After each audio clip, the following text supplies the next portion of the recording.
and I think Matt started to touch on some of those points. We need some concrete action to take, and I think working class people still, even though a majority aren't unionised, I think people still look to the trade unions to take a lead.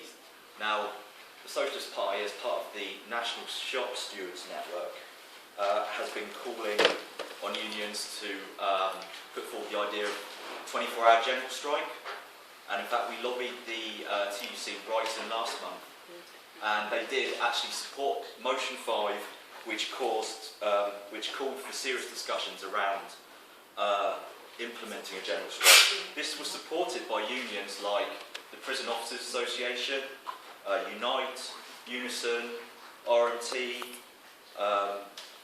potentially FBO, I'm not sure, probably Matt can confirm that.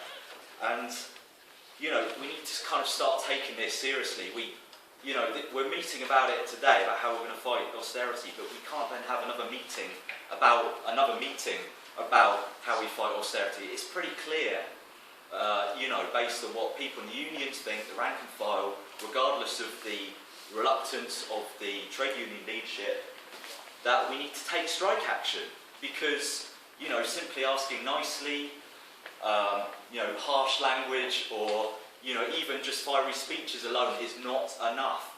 The only thing that will make the capitalist class and their representatives in government listen to us is by withdrawing our labour, because that is the sole source of profits. So, whilst it is great that we've got a march on the 20th of October, it needs to be a springboard to further action. And I would say that if the unions are serious about taking this action, we need to start.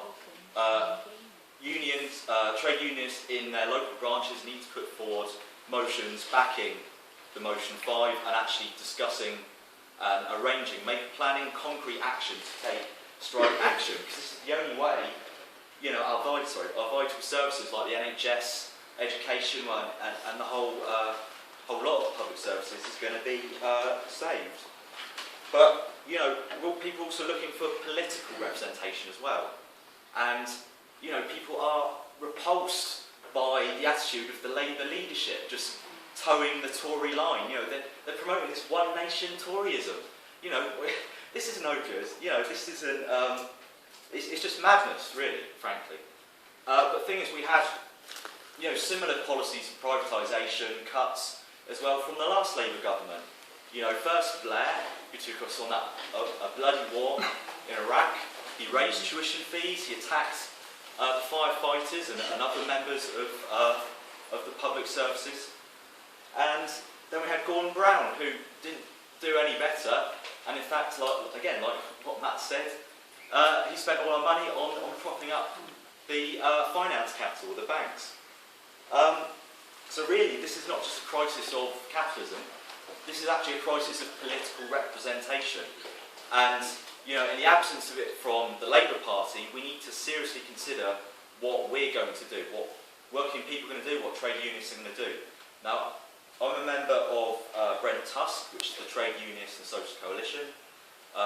We're a sort of loose organisation of socialists like SWP, Socialist Party. Individual activists are also backed by the RMT union as well. And whilst we're an organisation itself, we also support every